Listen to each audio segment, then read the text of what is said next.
sekolah umum waktu itu ditolak, nggak mau terima karena dia kan di situ kan ada keanehan dia kan. Kepala sekolah itu bilang nggak bisa sekolah sini, harus dikeluarin. Memang butuh yang ahli dalam bidangnya untuk menangani adik saya. Adik saya kan Down syndrome.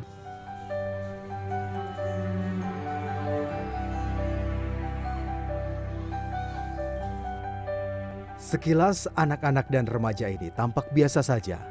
Namun, mereka adalah anak-anak yang memerlukan penanganan khusus. Ya, mereka sangatlah istimewa. Di Sekolah Alam Medan ini, mereka belajar. Sekolah yang berlokasi di Kecamatan Medan Selayang, Medan, Sumatera Utara itu dirintis oleh Sukendro Saputro. 7 tahun sudah, Sekolah Alam Medan yang dikelolanya menjadi rumah kedua bagi anak-anak berkebutuhan khusus.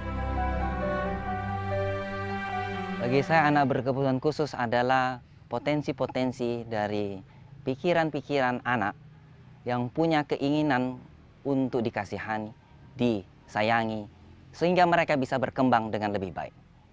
Kalau sekarang kita menjadi manusia, maka selayaknya lah manusia itu memberdayakan manusia. Anak berkebutuhan khusus adalah manusia yang perlu diberdayakan. Sekolah Alam Medan didirikan oleh Sukendro pada Februari 2009. Inilah satu-satunya dari 4 sekolah alam di Kota Medan yang khusus menampung anak berkebutuhan khusus. Sebagai pusat kegiatan belajar masyarakat, sekolah tersebut menerapkan kurikulum istimewa berbasis kemandirian. Meski berstatus non-formal, sekolah ini dapat menjadi jembatan bagi orang berkebutuhan khusus untuk melanjutkan pendidikan ke jenjang yang lebih tinggi sesuai dengan kemampuannya. Jadi kami ini bukan sekolah formal tapi non-formal. Jadi kami menyelenggarakan pendidikan paket A setara SD, paket B setara SMP, paket C setara SMA. Dan paket ABC ini adalah resmi program pemerintah. Jadi mereka bisa ikut ujian juga kalau mau. Jadi mereka bisa melanjutkan ke sekolah formal atau perguruan tinggi nantinya. Tapi ada sebagian anak tidak mengikuti program paket itu. Jadi mereka belajar sendiri. Contoh, anak usia 15 tahun bisa dia belajar pelajaran SMP fisika kelas 3. Tapi untuk bahasa Indonesia bisa jadi kelas 5 SD. Jadi tidak ada suatu hal yang sama seperti sekolah formal, dia harus mengikuti mulai dari pelajaran bahasa Indonesia, fisika, kimia, tidak. Jadi tergantung kepada kemampuan anak. Jadi di sini kami sangat fleksibel. Bersama para guru, kegiatan berbasis kemandirian dirancang oleh Sukendro guna membekali siswa dengan berbagai keahlian. Salah satunya berkebun. Sebidang tanah di sekolah ini dimanfaatkan siswa untuk bercocok tanam.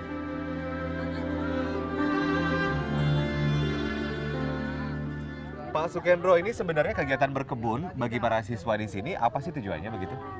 Tujuannya pertama untuk mendekatkan diri dengan alam. Karena kita kan sehari-hari hidup dari alam, mulai dari mereka menyemai, membibit, kemudian menghasilkan. Jadi tidak bisa lepas dari alam. Alam ini adalah sumber daya yang terbesar. Yang kedua adalah mereka bisa punya keahlian, keterampilan supaya bisa menanam kemudian menghidupi dirinya sendiri. Yang ketiga menjual. Nah, jadi ketiga sasaran ini yang kita lakukan. Jadi di dalam seminggu minimal sekali ada kegiatan seperti ini. Ini sebenarnya yang ditanam selain kangkung begitu, apalagi biasanya yang ditanam oleh anak-anak? Ada bayam, ada pocai, ada cabai, ada ubi, macam-macam. Biasanya memanfaatkan lahan di sekitar sekolah ini begitu ya, dan mereka juga bisa memanfaatkan botol-botol bekas seperti ini untuk ditanami tanaman begitu. Semua tanaman kami organik, jadi kalaupun ada lalang kami nggak pernah gunakan racun, pestisida, seluruhnya organik. Dan kami juga ada hidroponik juga. Kalau boleh tahu sampai saat ini Pak, dari kegiatan berkebun sayur begitu, sudah terlihat hasilnya begitu? Pertama, untuk diri mereka sendiri, mereka bisa mengambil manfaat, maka bisa masak sendiri. Jadi bukan mengambil beli, tapi masak sendiri, dari kebun sendiri. Nah itu hasil yang langsung nampak sekarang ini. Lebih dari 200 siswa berkebutuhan khusus pernah dididik di sekolah ini. Hingga Desember 2016, sekolah ini memiliki sedikitnya 60 siswa berusia 4 hingga 40 tahun. Mayoritas siswa remaja dengan autisme. Setiap siswa memiliki minat dan bakat yang berbeda. Karena itu, materi kegiatan disesuaikan dengan potensi siswa. Kegiatan menggambar ini, misalnya, setiap anak berkebutuhan khusus pasti memiliki potensi yang besar dalam dirinya. Dan di sekolah inilah mereka bisa menemukan potensi yang mereka miliki. Salah satunya adalah Samantha yang sudah bersekolah di sini sejak lama. Semi di sini sukanya apa? Menggambar, Pak. Menggambar. Nah, biasanya kalau menggambar sukanya menggambar apa? Manga. Manga. Seperti ini ya? Ya, Kenapa suka menggambar? karena sejak dari kecil Semi mulai menggambar, tapi gambar saya semua stickman. Tapi setelah beberapa tahun kemudian pindah ke Medan, gambar saya mulai berkembang menjadi manga. Wow. Biasanya dapat inspirasi dari mana kalau menggambar? Internet. Internet. jumlah anak berkebutuhan khusus di Indonesia semakin meningkat. Meski belum ada sensus tahunan secara rutin, keberadaan anak berkebutuhan khusus sepatutnya mendapat perhatian masyarakat. Inilah yang melatar belakangi Sukendro mendirikan sekolah tersebut. Sebenarnya urgent ya menurut saya, karena pertama jumlahnya cukup besar ya. Kalau perkiraan saya ada sekitar 1.000 anak berkebutuhan khusus di Kota Medan. Bayangkan kalau 1.000 itu tidak mampu melakukan apa-apa dan bisa jadi menjadi beban masyarakat. Jadi kalau pemerintah tidak ambil action atau kita tidak ambil action terhadap hal ini, akhirnya menjadi beban masyarakat. Jadi hal ini menjadi urgent. Yang pertama. Yang kedua, mereka sebetulnya punya talenta potensi. Jadi kalau kita tidak berdayakan, sesungguhnya sungguh kasihan. Dan bagi orang tua juga tidak ada tempat untuk melampiaskan atau menyalurkan bakat anak mereka. Sebenarnya, kondisi anak berkebutuhan khusus bisa dideteksi sejak dini. Keluarga menjadi bagian terpenting yang mendukung tumbuh kembang si anak. Ini sebenarnya bisa dideteksi lebih awal, bukan pada saat dia 5 tahun ke atas, tapi pada saat sebelum 2 tahun. Pada saat 3 bulan sudah bisa dideteksi. Jadi gangguan perkembangan itu segera kita bisa lakukan intervensi. Semakin cepat intervensi, hasilnya akan semakin lebih baik. Dengan cara? Pertama, kalau refleks bayinya tidak ada misalnya, kurang, stimulasi. Jadi kalau contohnya palming refleks, tidak ada.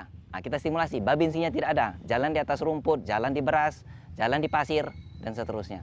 Nah, dengan demikian stimulasi itu akan menyebabkan saraf-saraf perifer, saraf sentral nervous system akan bekerja, akhirnya dia akan kembali seperti yang lain.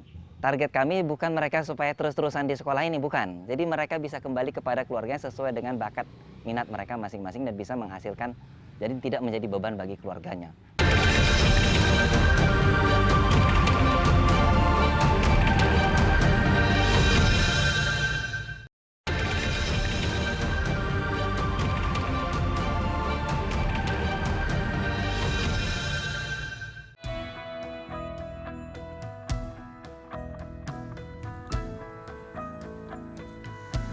Para siswa berkebutuhan khusus di sekolah alam juga dibekali dengan keahlian dalam pelestarian lingkungan.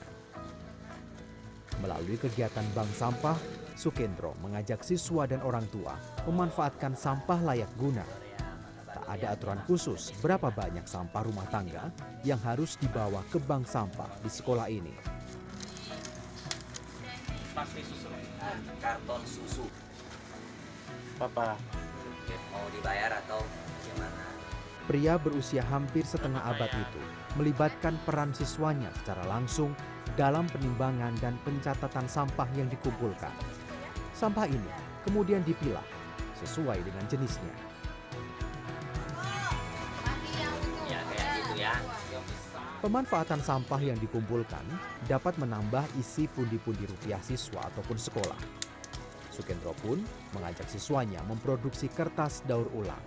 Sampah berbahan kertas disulap menjadi lembaran kertas multiguna. Nah, ini adalah kertas daur ulang yang sudah jadi dan ini hasil buatan murid-murid di sini, begitu ya Pak? Pak, ini nanti akan dijual? Betul. Seperti apa mekanisme penjualannya? Jadi kita akan rapikan dulu, kita potong, kemudian ada yang dijual lembaran seperti ini, satu ini isinya 5 lembar. Kemudian ada juga kalau misalkan mau dijadikan buku, bisa dijadikan buku, baik itu untuk coretan seperti ini, ataupun bisa di print. Ini pasti nilai jualnya juga bertambah ya? Betul. Kalau kertas polos seperti ini daur ulang berapa Pak dijualnya biasanya? Kalau 5 lembar seperti ini 5.000 ya. Rp5.000. 5.000 rupiah. Ketika menjadi barang kerajinan harganya bisa Bisa kisarannya? lebih tinggi. Nah, seperti ini kalau sudah dengan logo bisa 20.000. Jadi ini contoh saja untuk sekolah Alam Medan. Tentunya kami bisa desain untuk souvenir, misalnya untuk perusahaan-perusahaan, sekolah dan institusi dan sebagainya. Hasil penjualan nanti akan seperti apa? Apakah ada berbagi keuntungan dengan pembuatnya, murid-murid di sini? Jadi murid di sini rata-rata dapat 10%.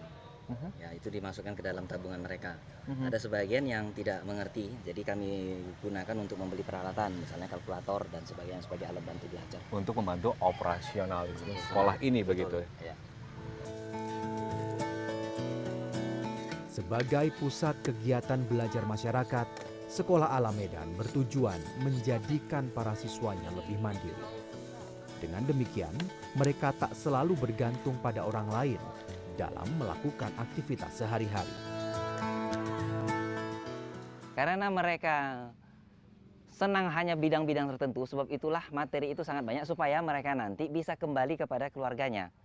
Kalau mereka sudah kembali kepada keluarganya, mereka bisa hidup sendiri. Jadi target kami bukan mereka supaya terus-terusan di sekolah ini, bukan. Jadi mereka bisa kembali kepada keluarganya sesuai dengan bakat minat mereka masing-masing dan bisa menghasilkan, jadi tidak menjadi beban bagi keluarganya.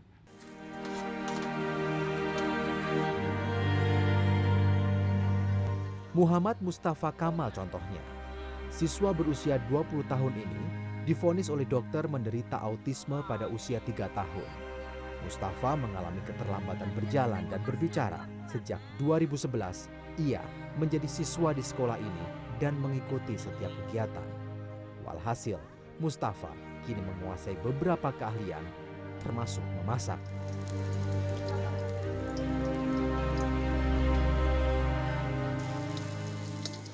Karena di sekolah umum waktu itu ditolak, nggak mau terima. Karena dia kan di situ kan ada keanehan dia kan. Kalau diganggu kan dia suka menjadi, jadi kawan-kawannya juga ini usir, suka ganggu dia. Jadi kepala sekolah itu bilang nggak bisa sekolah sini, harus dikeluarin. Jadi udah dikeluarin, saya cari-cari ya sini yang ada di Pak Andres. Setelah sekolah di sini beberapa waktu, apa hasilnya, apa yang dilihat perubahan dari Mustafa? Ada perubahan. Seperti apa? Ya sepertinya dia udah, apalah segala bidang dia udah bisa sekarang. Untuk komunikasi, untuk belajar kayak Photoshop, segala macam kayak apa ini, shape masa-masa, udah dia bisa mandiri lah di rumah.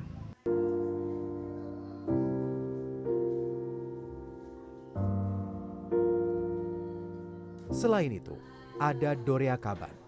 Gadis 26 tahun ini mengalami Down syndrome. Di sekolah ini, Dorea didampingi guru pribadi saat belajar. Sebelum menjadi siswa di Sekolah Alam Medan, ia pernah belajar di Pusat Kegiatan Belajar Masyarakat di Tangerang Selatan, Banten, dan sekolah luar biasa di Palembang, Sumatera Selatan. Namun, upaya itu tak membuahkan hasil. Kini, ia telah menemukan bakatnya di sekolah ini. Memang butuh yang ahli dalam bidangnya untuk menangani adik saya. Adik saya kan Down syndrome. Kalau misalnya hanya keluarga, saya sebenarnya nggak ada latar belakang bagaimana untuk mendidik anak Down syndrome. Makanya kita sekolahin di sini. Nah kadang-kadang juga kita kalau saya jemput adik saya konsultasi dengan guru yang ada di sini. Gimana sih nanganin dia? Kok dia di rumah kayak gini? Nah itu biasanya di situ saya dapat ilmunya. Jadi harus nangani adik saya kayak gimana. Dan memang setelah memang ada perubahan sih sebelum menyekolahkan di sini dan sesudah menyekolahkan di sini. Di sini dia talenta atau kemampuan adik saya itu bisa dilihat. Adik saya itu jago nari dan kemarin saya ngeliat dia itu tiba-tiba nari dengan bagus, itu saya kaget gitu.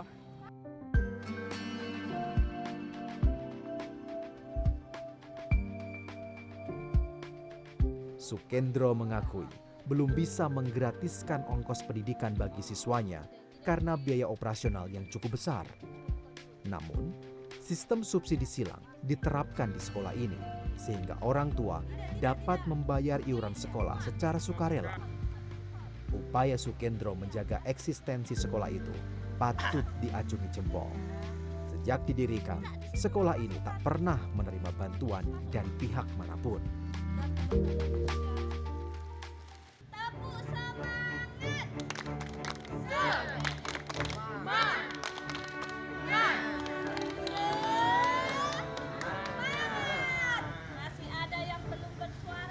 Ada 16 tenaga pengajar di sekolah ini. Mereka adalah orang-orang yang dipilih Sukendro karena dinilai tangguh dan dapat menangani siswa di sekolah ini. Eva Indrayani Sembiring salah satunya. Sarjana pendidikan lulusan Universitas Negeri Medan pada 2010 ini senantiasa sabar dalam mengajar. Sejak bergabung menjadi guru di Sekolah Alam Medan pada 7 Maret 2011, ia semakin memahami setiap anak berkebutuhan khusus memiliki keistimewaan. Hatinya tergerak untuk terus melayani siswa di sekolah tersebut. Eva menjadi guru untuk anak berkebutuhan khusus ini kan pasti berbeda dengan sekolah-sekolah umum begitu. Ya, benar. Nah, kira-kira kesulitan nggak untuk mengajar? Awalnya sulit ya, Mas.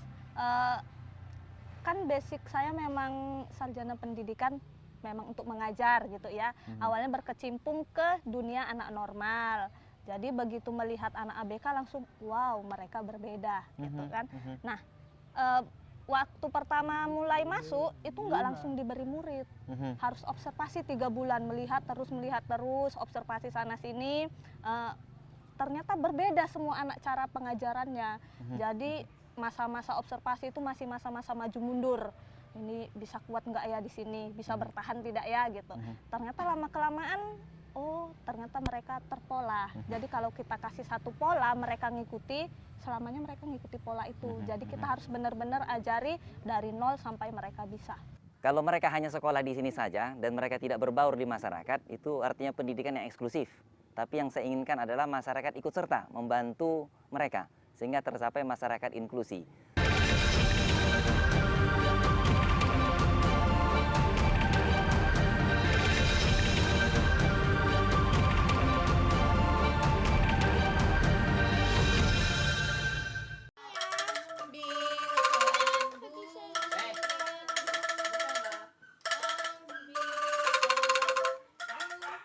Dedikasi Sukendro dalam mewujudkan kemandirian siswanya membuahkan hasil. Tak sedikit siswa yang belajar di sekolahnya yang berhasil menjadi wirausaha. Siswa asal Kelurahan Gedung Johor, Kecamatan Medan Johor, Ignatius Satrio Yudanto misalnya. Meski mengalami autisme sejak berusia 3 tahun, Yuda tak putus asa. Ilmu pengetahuan dan materi pelajaran yang didapatnya dari Sekolah Alam Medan sukses membuatnya menjadi pengusaha kecil yang memproduksi sabun pencuci piring. Dengan penuh kesabaran, sang ibu, Francisca, senantiasa mendampingi usaha Yuda.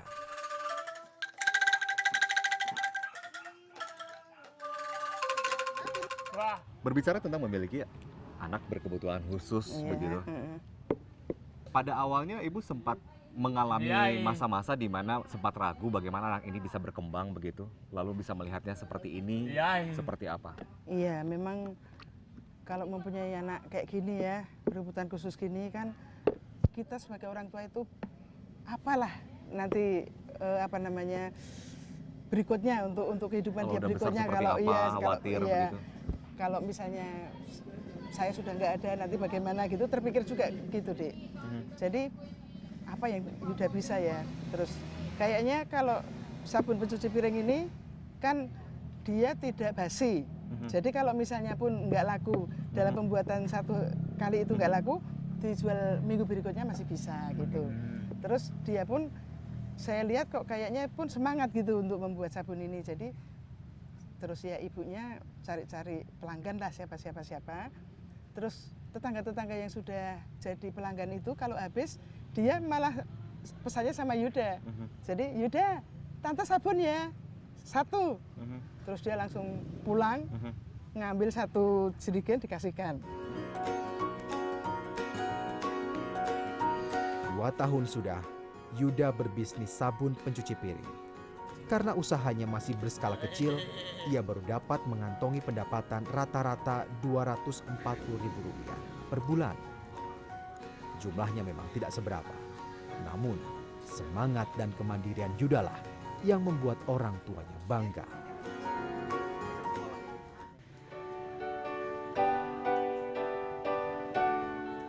Sebelum mendedikasikan diri di sekolah alam bagi anak berkebutuhan khusus, Sukendro pernah menjadi guru pribadi dalam program bimbingan belajar untuk siswa SD, SMP, dan SMA.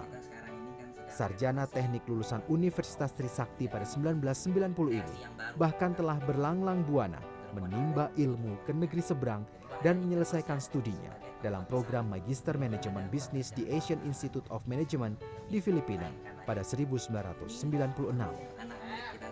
Pria yang akrab disapa Andreas ini juga pernah berprofesi sebagai teknisi di sejumlah perusahaan swasta di Jakarta. Profesi yang terbilang mapan pun ditanggalkannya demi mewujudkan kemandirian mereka yang berkebutuhan khusus melalui Sekolah Alam Medan.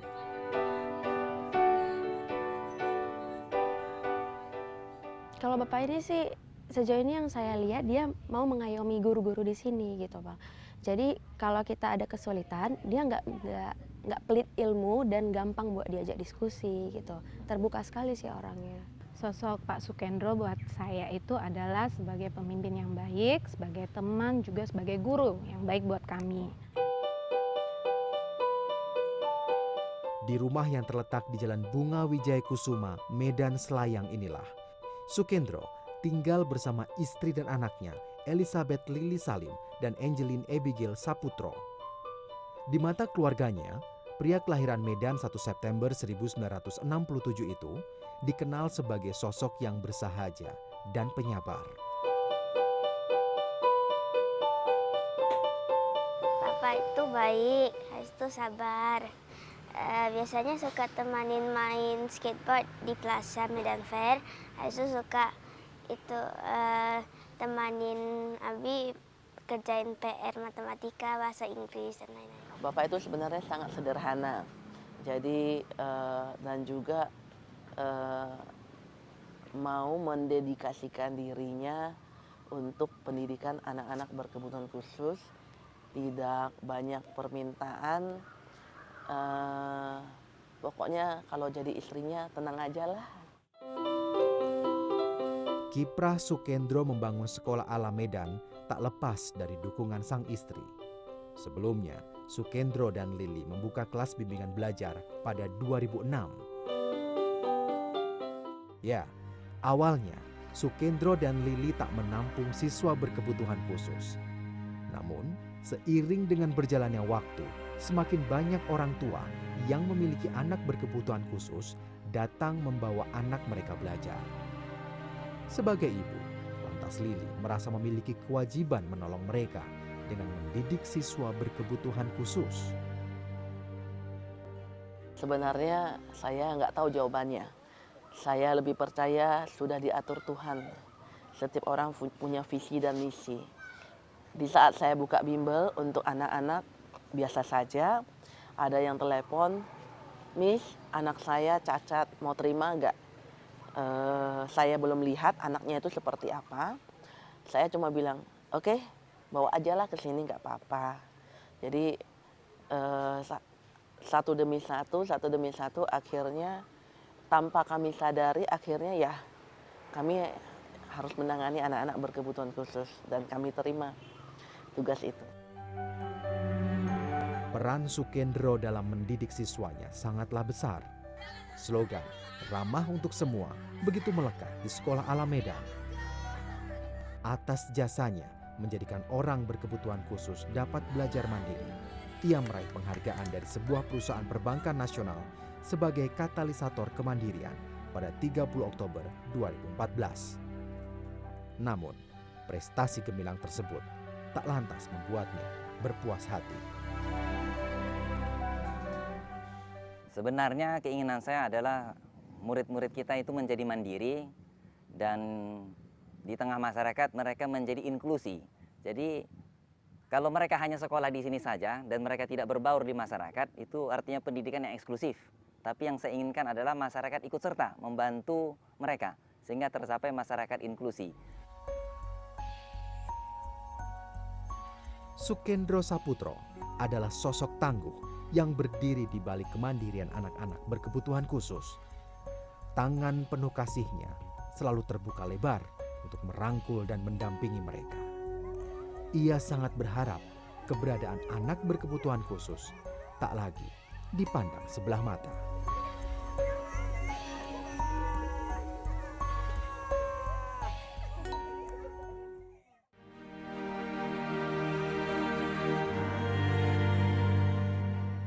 Kepada para orang tua, guru, pengasuh, kita jangan pernah putus asa, pantang kita menyerah.